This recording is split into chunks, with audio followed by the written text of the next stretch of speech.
సత్ప్రవర్తన కింది వాళ్ళకు కూడా నేర్పించాలి.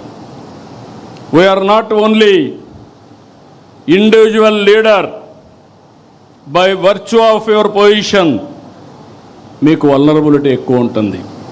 ఒక మంత్రి, కేంద్ర మంత్రులు తప్పు చేసే నేషనల్ ఇంటర్నేషనల్ మీడియాలో హెడ్లైన్స్ వస్తాయి. రాష్ట్ర మంత్రులు తప్పు చేస్తే రాష్ట్రం జాతీయ స్థాయిలో హెడ్లైన్స్ వస్తాయి. ఏదైనా ఒక ఎమ్మెల్యే కానీ ఒక ఎంపీ తప్పు చేస్తే అదే స్థాయిలో ప్రొజెక్షన్ వస్తుంది. ఈ విషయాలు మనం గుర్తుపెట్టుకోవాల్సిన అవసరం ఉంది. అందుకనే నేను కూడా అనునిత్యం పనిచేయడమే కాకుండా పార్టీ క్రమశిక్షణ కాపాడడానికి కూడా అన్ని విధాల ముందుకు పోతామని చెప్పి కూడా నేను మీకు తెలియజేస్తున్నా. త్వరలో స్థానిక సంస్థల ఎన్నికలు వస్తాయి. చేసిన అభివృద్ధి చెప్దాం, తెచ్చిన మార్పు చెప్దాం, పడిన కష్టాన్ని వివరిద్దాం, దేనికోసం కష్టపడ్డామో ఇవన్నీ చెప్పి కానీ మనం ముందుకు పోగలిగితే నాకు అనుమానం లేదు, రాబోయేది వన్ సైడ్ ఎలక్షన్స్ ఉంటాయి.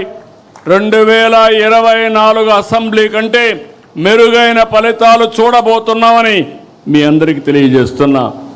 మళ్ళా అభ్యర్థుల ఎంపికలో మీరు తప్పు చేస్తామంటే మాత్రం కుదరదు.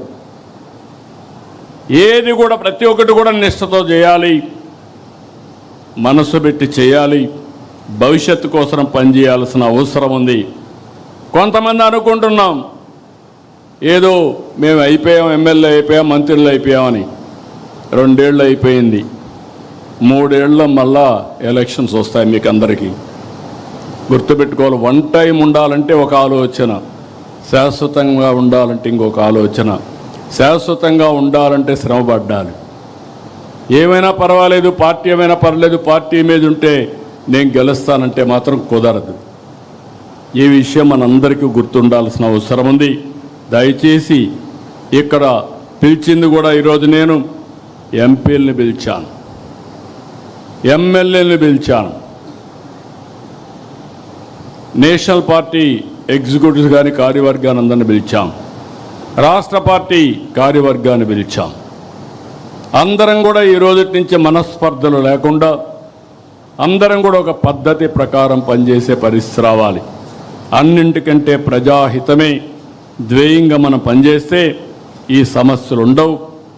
ఎంపీలు ఎమ్మెల్యేలు కలిసి పనిచేయాలి. ఎమ్మెల్యే ఆ కాన్స్టిట్యున్సీలో ఉండే కమిటీలతో కలిసి పనిచేయాలి. ఎంపీ పోయినప్పుడు నేను చూస్తున్నప్పుడప్పుడు